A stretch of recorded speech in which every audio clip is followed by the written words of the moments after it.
And we're going to start this week with what happened last Thursday, one of the most memorable presidential debates that I've ever seen. So, surely a lot of you saw it as well. What happened was we saw Joe Biden in a very diminished state. He slurred throughout the debate. He had trouble stringing a coherent sentence together. He gave blank stares. He seemed lost at different times. He got lost within his own responses to questions. It was honestly painful and sad to see. And there's one clip that I think illustrates really well just how things went for the president last Thursday night. Could you play that, Dylan? Making sure that we're able to make every single solitary person eligible for what I've been able to do with the with the COVID. Excuse me, with dealing with everything we have to do with. Look, if we finally beat Medicare. Thank you, President Biden. President Trump? Well, he's right. He did beat Medicare. He beat it to death, and he's destroying Medicare. So you heard it, folks. We finally beat Medicare. Not quite sure what that means, and I don't know if President Biden knows what that means either, but things didn't really get better for the president from there. I think maybe the low point of the debate was when he started debating Trump over who had the better golf handicap. Let's give that clip a quick play, too. Just take a look at what he says he is, and take a look at what he is. Look, I'd be happy to have a driving contest with him. I got my handicap, which when I was vice president, down to a 6. But by the way, I told you before, I'm happy to play golf if you get your own bag. Think you can do it? That's the biggest lie. That he's a 6 handicap of all. I was at 8 handicap. Yeah. 8. Never. But I had, how many? I've seen you swing. I know you swing. Okay, let's not act like children. President Trump, we're going to turn Let's not act like children. to a specific concern that voters have about you. Will you pledge tonight that? There you go. You know you're losing a debate when Donald Trump tells you, let's not act like children. So, like I said, Brian, a lot to unpack here, but we got to start somewhere. What was your takeaway from the last debate? Is President Biden capable of running for re-election? Is he even capable of being president right now? It'd be great to know your thoughts. It was alarming and it was uncomfortable to watch. And having worked in the White House, I know how much pressure the president is under, how many different voices he has to hear on any given day, how he has to distill complex topics into decision points, and running the country is not for the faint of heart, and it's certainly not for the incompetent. And it was really unfortunate to see that performance from President Biden. President Trump, for his part, was I think measured and disciplined.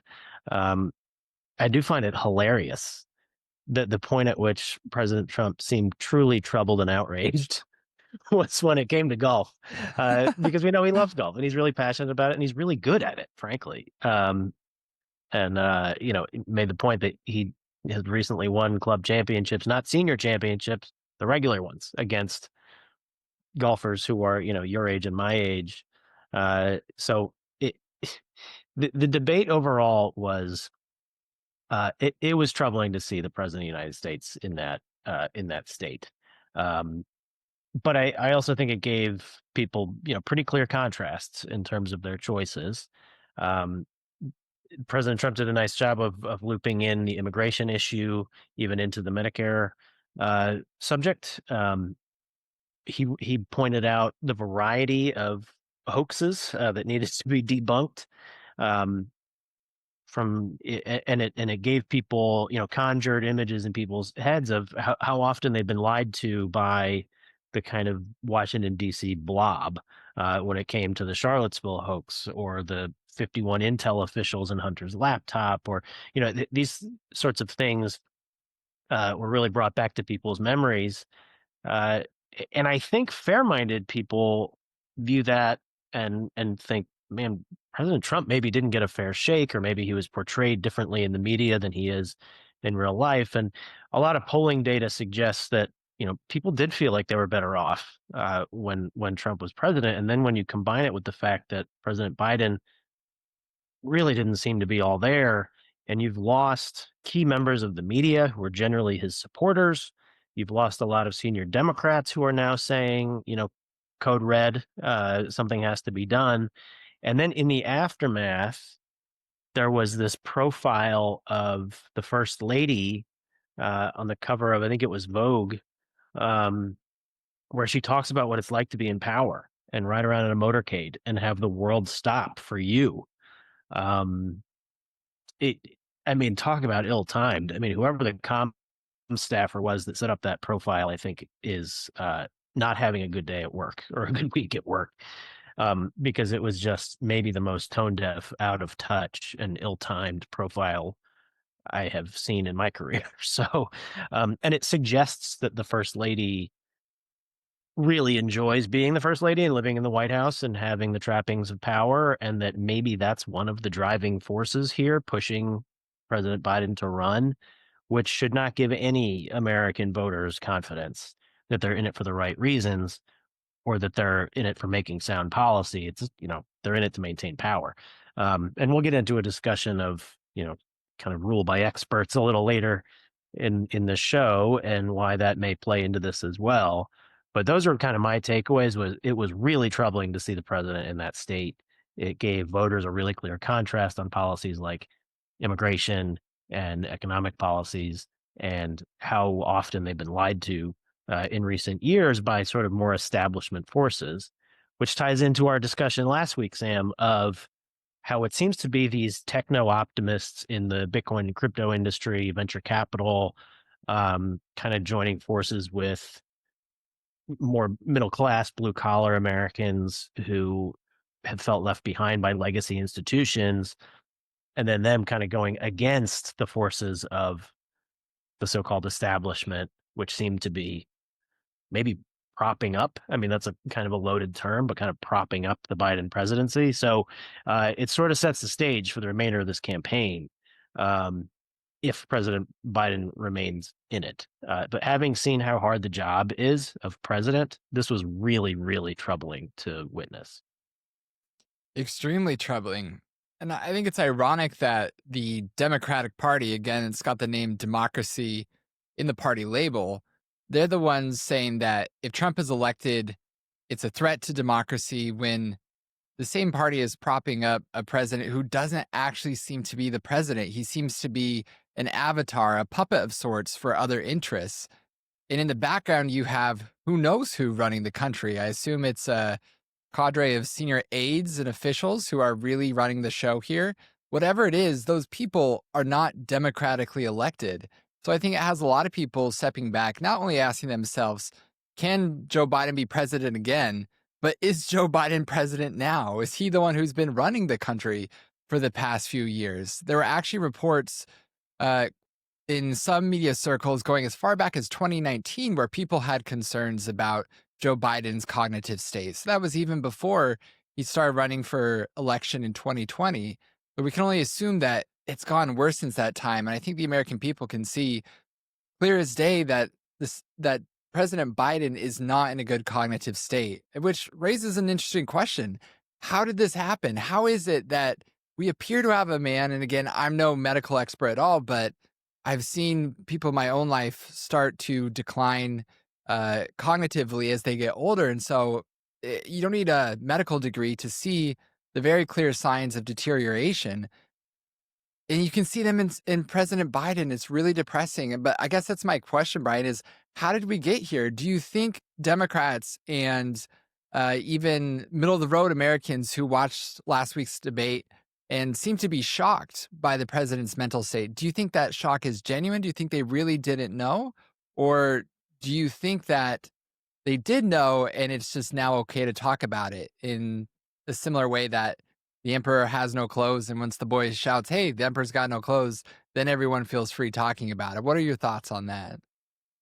Well, there have been some commentators I agree with who've made the point that, a presidency really is sort of a coalition, a collection of interests that would be represented by that candidate or that party. I think this takes it to a whole new level. Remember in 2020, the sort of, I don't know, light way of talking about it was that he was hiding in his basement and didn't want to be exposed to scrutiny. And he was just running as I'm not Donald Trump. And for a lot of Americans, that was enough because they've been convinced that he was a Russian spy for 3 years. They've been convinced that he's the next coming of Hitler and all these extreme characterizations. And so if you bought into that and you no longer viewed Donald Trump as the host of The Apprentice, a person who's been famous, for 50 years, and you now are convinced that he's for some reason is now this like malignant, crazy, person who's going to start World War III. Of course, he was the opposite as president. But if you've convinced yourself of that, then it's literally at any cost. You have to get him out of there and put somebody else in. It doesn't really matter who it is. So I think that kind of, I don't know, I want to call it brainwashing, may be part of it. We know in Washington, people love to be close to power. They love to be able to influence policy directions. And if they're more in a better position to do that with Biden than Trump, they will, probably be willing to overlook some of these things before your very eyes. But it really has peeled back the curtain quite a bit of, how the system really works. And it should be alarming to people because the president is the representative of the United States, supposed to represent our country strongly and put forth policies that are going to make people's lives better. And it just became really apparent that this president's not capable of doing that. So in terms of there are definitely people who knew this and lied about it to protect their own interests. There are others who probably were looking through rose-colored glasses for either their own interests or just because they're convinced that Trump is this horrible guy.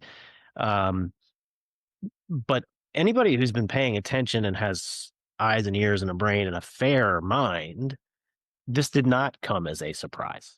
It was what many believed to be the case to begin with, and now they can't hide it. So I guess what I'm saying, the shorter answer to your question is it's kind of a little bit of all of the above.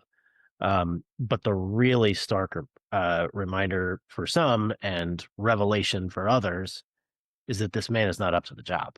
And it doesn't really give me any comfort when people say, well, there's all these other people who are competent, so it's probably fine. Like the president and the presidency has a great deal of authority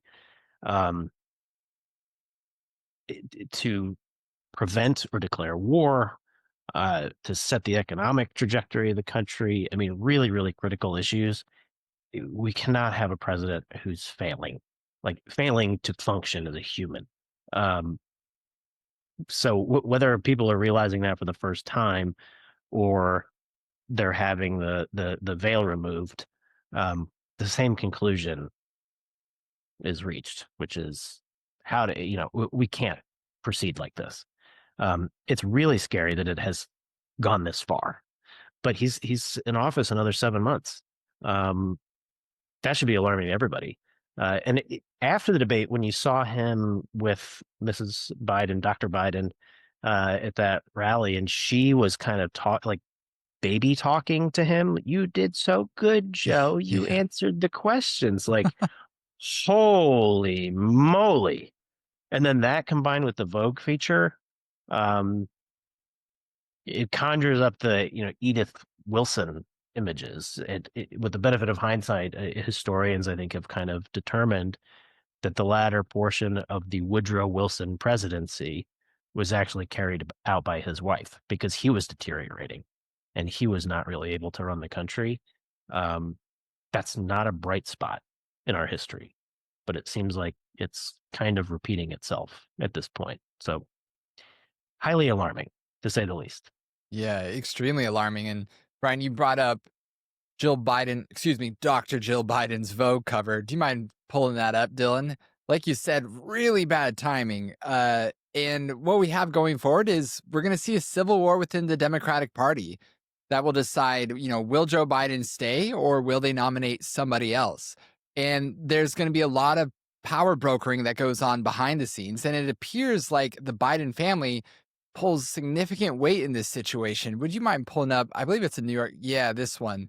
So, gathered at Camp David, Biden's family tells him to stay in the presidential race and keep fighting. And so, in this same story or a similar one done by the New York Times, it was reported that Hunter Biden, more than any other family member, is pushing him to stay in the race, and that Hunter Biden has long been one of his most trusted aides. And so, what is going on here? I mean, what family? I'm just thinking about my own dad or my own grandpa. If I ever saw them in that kind of state where they were being set up for public humiliation, I would have a very serious but loving talk with them and say, dad or grandpa, whoever it may be, I love you so much and you've served your country, but, spend time with us. It's time to hang it up. You got to know when to hang up the gloves. It's one of the hardest things that athletes struggle with sometimes, be it Tom Brady or Michael Jordan. I'm not comparing Joe Biden to either one of those guys, but you got to hand it to him. He's had a long and storied political career, but it seems like his family, more than anyone else, they're the ones pushing him to stay in the race. Brian, why do you think that is? Why do you think the family is pushing their own grandpa and their own dad to stay in the race in this situation? Do you think they have the most pull, or do you think that there are other power brokers within the Democratic Party who could really put the kibosh on this? Well, I hate to take the most cynical view of it, but given all the stories about Hunter and Jim Biden's power brokering, basically collecting consulting fees in exchange for access to policymakers, that's only a profitable business, and it is a very profitable business. Based on just public news reporting, we believe it's tens of millions of dollars for their family.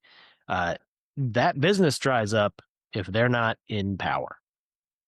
So again, I hate to take the cynical view of it, but that's the truth. If your livelihood, your power, your cash flow, your fame, your relevance, all of that is dependent upon Joe Biden being in office, you never want him to leave office. And it's a shame that it seems to have come to that. But it seems to have come to that because, like you, I cannot imagine telling a family member in that state, no, you should run for president for another 4-year term. That is unconscionable, unimaginable. But there's a lot at stake. It's not really, I think, for a lot of folks around the president, it's not about the president. It's about their access to power. It's hard to avoid thinking that, especially given all the influence peddling stories that have come out over the last several years. From a policy perspective, President Biden's career has been long, but I wouldn't call it successful. I mean, he tried to lead the high-tech lynching of Clarence Thomas. He opposed the bin Laden raid during the Obama years. His signature legislation from the 90s was the crime bill that locked up millions of African Americans for minor offenses like, marijuana or something. I mean, it was Bob Gates, the former Secretary of Defense and CIA director, who said that President Biden's been wrong about every significant foreign policy decision for 40 years. So he's been in office a long time, and again, we'll get into the expert discussion. Doing a job for a long time doesn't mean that you've been good at it. It just means that you've been in that position. So I don't necessarily think that's good for the country. And now we're in this position where, as I said, it's kind of the orbit, the hangers on, who want to play weekend at Bernie's because they're still in charge. They still make more money. They still have more power. They still have relevance and fame. So they want to keep them in there as long as possible for their own interests. It pains me to say that. It's so sad to think that our government can be corrupted like that, but it's pretty starkly before our eyes at this point. Yeah, I agree. And I don't want to have the cynical take on things either, but it's hard to see it any other way. If President Biden is no longer the president, then Hunter Biden's $1 million business deals dry up. The business deals that he got for having the last name Biden. Joe Biden will no longer have Vogue covers, no more rides and motorcades. All the trappings that come with having your dad or your husband be president, they disappear. And so it makes me really sad to think that a lot of that coverage of Hunter Biden and other members of the Biden family accusing them of more or less grifting, of trading off of the family name. A lot of those stories might be true. A lot of them do appear to be true, just objectively speaking. It's really depressing to see that, though. Uh, what was fascinating in the days that followed this debate was that people from the left and right commented on how the debate went. I think it was one of the few things that united the country was this man is too old to be our president. But amidst all of the punditry, there's been one person who's been unusually quiet, and that's Donald J. Trump. And I have to hand it to Trump in the debate itself. It seemed like he pulled punches. I think he really could have gone for the jugular at several different times throughout that debate, but for the most part, he seemed to be above it all. People pointed out that he barely even made eye contact with Biden during the entire debate, almost gave this air of, why do I even need to be here? Who's this person I'm debating with? Because I'm above him. It was a very dominant strategy to take in that debate. But it was also interesting to see a Trump who was so disciplined, dare we say. So I'm curious what you think of this. Do you think that Donald Trump, in the 8 years since he first became president in 2016, do you think that he has really matured as a candidate, that he is the disciplined Republican presidential nominee that many people always hoped he would be? Well, it certainly seems like it. He is probably the most competitive person I've ever known. He wants to win so badly for the country. He of course wants to vindicate himself and his legacy, but he sees what's happening at the border. He sees it's happening with two hot wars going on, with inflation raging out of control. And I just don't believe any of those things would be happening if he were president. And he really wants to right the ship. He saw Joe Biden in 2020 end up, winning this election from his basement and basically just saying, I'm not that guy, during, of course, the COVID crisis, where there was a lot of heightened anxiety, public health wise and economically and everything else. So the atmospherics were good for the challenger in that instance. And so in that race, I think Biden and the Democrats' strategy was less is more. And now I think we're sort of in a reverse or similar, maybe a mirrored situation where people are so dissatisfied with this administration that as long as Trump is presidential, then he's in a really good position to win. But this time it's, acting presidential rather than just declaring that when I want to be, I can be the most presidential president, maybe except for Abraham Lincoln when he's wearing his hat, which I maintain was a hilarious line, but was a little bit more reality star, a little less president.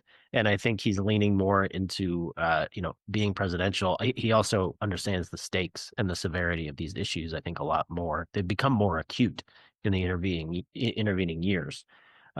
So I think it's great. He's got a more disciplined team around him this time, less turnover, a lot more, seriousness of purpose. So it is interesting to see the contrast, but I think it's the right move, and I think they're doing better now as a result of that discipline. Yeah, it definitely seems so, and the poll numbers bear that out as well. I mean, after the debate, polls for Trump obviously went up. Betting markets went crazy. A lot of betting markets are now predicting that Biden won't even be the nominee and that Trump is the runaway favorite for this election this November. So a lot happening in the debate in the race right now. And it's a really good jumping off point for our next topic of discussion, which is the adults in the room. So you all might remember that back in 2020, that was more or less the motto that the Biden campaign ran on. We will be the adults in the room. The adults are back in charge. And you saw some iteration of that messaging after Biden took office in 2021, that finally the adults are back and they're running things and America is back. And it became a meme, and it's a meme that the right has sort of appropriated to kind of point a finger at the left and say, oh, okay, the adults are back in the room. We see what kind of adults you are. these so-called adults have completely lost the trust of the American people, and for good reason. Let's just look at a clip here of different adults in the room talking about how perfectly healthy and mentally sharp Biden was in the lead up to this debate. Can you play that clip, Dylan? Start your tape right now, because I'm about to tell you the truth. And F you if you can't handle the truth. This version of Biden is the best Biden ever. She knows so long as she's not. In fact, I think he's better than he's ever been. President Biden has a photographic memory. His understanding and mastery of a complicated geopolitical situation is remarkable. He is sharp, intensely probing, and detail-oriented and focused. Jackie, are you here? Where's Jackie? I didn't think she was going to be here. I was sitting, 2 feet from him across the table, and he was, intense. Trouble walking sometimes. Yeah. So did FDR. He wanted G-war. But he's totally focused. He's very sharp. Say he's sharp in meetings on Very lucid, very well informed. Biden is stately, and he comes with gravitas. There hasn't been, as far as I know, a Okay, there we go. Sharp and, quote, intensely probing. That's just weird language in and of itself, right? But yeah, all these people are lying. They're either deliberately lying or they're stone cold morons. I hate to put it in such plain terms, but the adults in the room over the last several years have revealed themselves to be complete dunces, people who don't know what they're talking about, who aren't trusted by the American people, who think that they're the smartest people in the room when really everyone knows them to be the exact opposite of that. So, Brian, how did we get here? What is going on with this phenomenon of the adults in the room? Why do they have such a high opinion of themselves? And why does everybody else have such a low opinion of them? Well, there's certainly been an out of touch element to the Acela corridor where I've spent my career between New York and Washington. You might loop in kind of Hollywood or other legacy institutions where, they want to be on the winning team. They want to be close to power. They want to protect their vested interests. A lot of people on cable news especially are paid to entertain an audience and maintain that audience. And so they don't want to tell them things that, would evoke an adverse reaction from that audience. There's a lot of entrenchment that has gotten us here. And we need more independent thinkers. We need more independent minds. And I think the market is deciding to an extent because cable news ratings, look, when Trump was president, cable news ratings were the highest ever because it paid to hate on Trump. I always go back to there's a scene in the movie Private Parts, which is the biopic about Howard Stern, when he was becoming America's most famous radio personality. And his producer, played by, I think it was Paul Giamatti, comes rushing into his office with the ratings numbers, and he says, your ratings are off the charts. You have a massive audience. About 40% of your audience loves you because they can't wait to hear what you're going to say next. About 60% of your audience hates you because they don't know what you're going to say next. And those kind of feelings, I feel like, animated a lot of the, MSNBC and CNBC or CNN viewers in particular, where, hating on Trump was big business. And I saw it working in Trump world where a lot of media narratives were concocted, not because they were accurate or true, but because they would get clicks, they would get eyeballs, they would get their passionate audience to tune in. But it wasn't based on truth a lot of the time. And now kind of the chickens are coming home to roost, and you're having people, especially when they were sort of bamboozled by experts during COVID. Now they're seeing the inflationary byproducts. They're seeing, they saw school closures. They saw loved ones alone in medical facilities because of a lot of the public health guidelines. They've seen what happens when you just take the word of the quote unquote experts without any critical thought. And so that's part of the reason why they're turning away from those voices towards more independent media, long form podcasts where they're not spliced up and clipped to get an emotional reaction, but you can go in depth. I mean, one of the top rated podcasts in the world is Joe Rogan. He gets tens of millions of views, and it's like 3 hour long conversations where they're unedited and people can actually convey in a fulsome way their view of the world. So I think the bloom is off the rose, so to speak, and people are starting to think more critically about the information they're consuming, which overall is a good thing because garbage in, garbage out. If people are getting the wrong information, then they're going to be parroting the wrong talking points. They're going to landing on the wrong policy choices, and on down the line of effects, ripple effects. So, yeah, I mean, just supercuts like that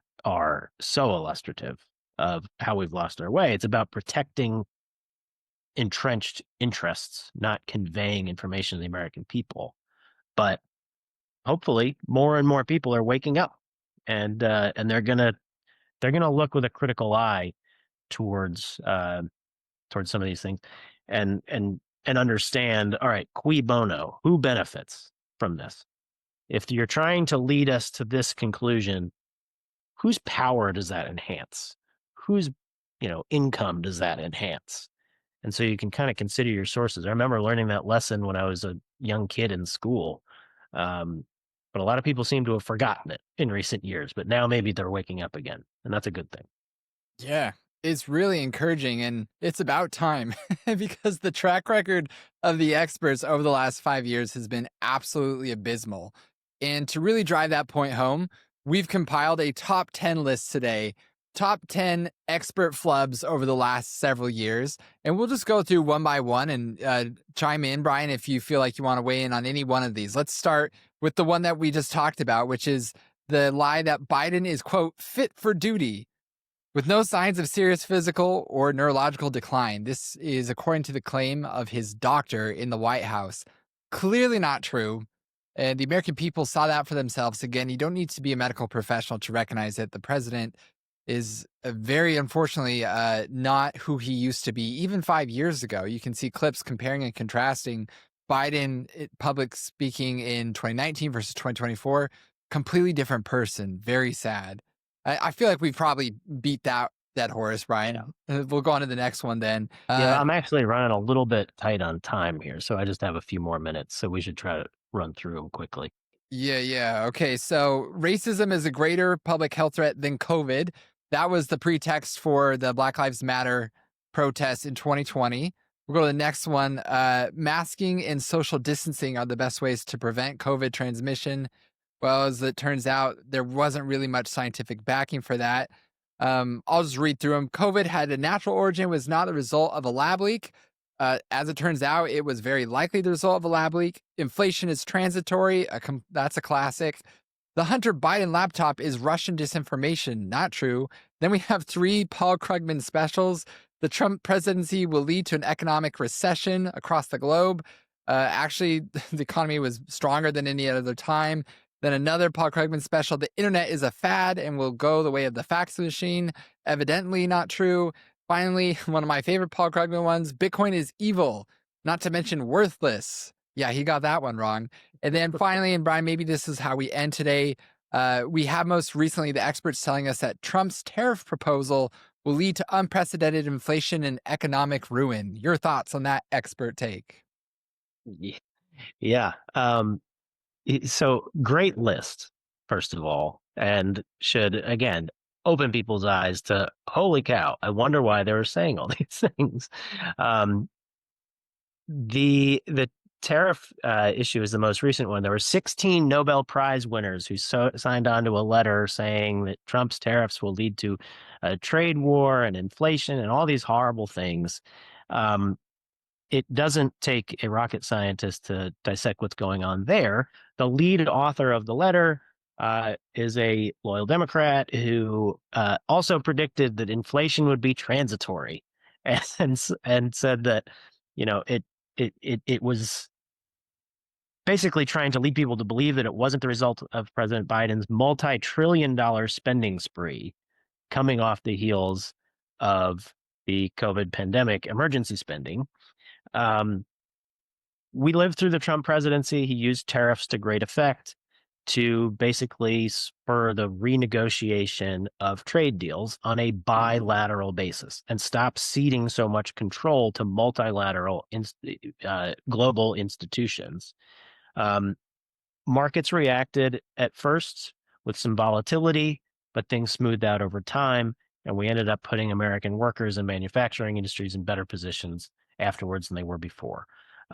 So when I see people come out with these letters, and online the reaction was much the same as the Hunter Biden laptop thing. You had 51 Intel officials, so-called experts, saying, "Oh, this had all the hallmarks of Russian disinformation." Of course, that turned out to be a blatant lie. Some of the folks participating were the same ones who said, "Oh, there was this Trump-Russia connection right at the beginning of the Trump presidency, trying to handicap his presidency." A lot of times this is about entrenched interests and protecting those. And, Paul Krugman, the fact that he's a Nobel Prize winner and people still listen to him is just incredible to me. He is the most wrong person maybe ever consistently in America. And he's still this venerated, New York Times writer. Take everything that comes out of his mouth with a grain of salt. And a lot of these so-called expert opinions over the last several years have been totally and utterly debunked as really partisan political propaganda.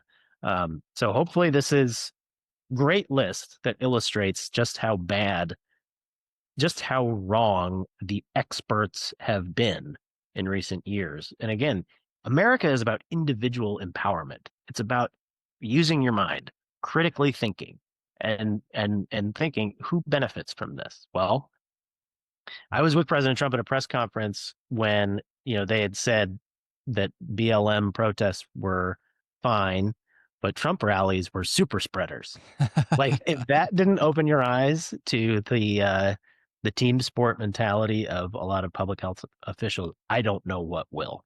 But the propaganda campaigns were strong then, and now finally, like I said, kind of the bloom is coming off the rose, and that's a very good thing for individual empowerment and for the American people to kind of take control back from the adults in the room.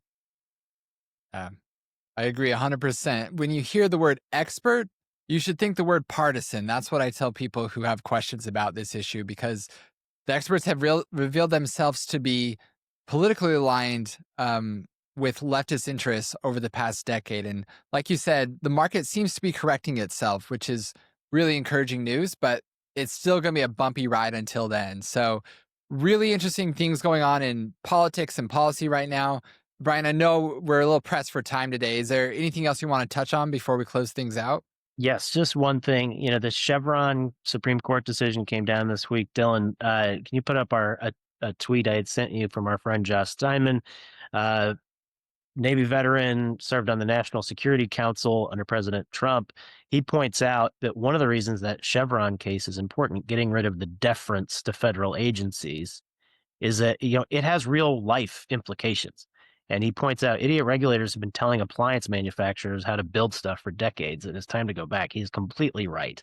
I literally just had an experience where I had to replace an air conditioning unit in my house, a very everyday occurrence, and got multiple quotes. And one common thread in talking to all these companies was that the government, the EPA in particular, but government agencies' overregulation has led to less durable machines, less effective machines.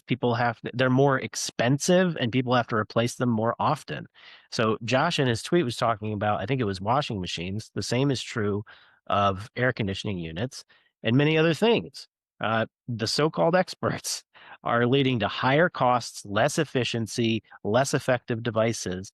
And so the Chevron case is important because it takes away this deference to agencies that they are able to basically fill in the gaps with legislation, make up their own laws. It's really Congress's job to legislate, and it's the court's jobs to interpret laws.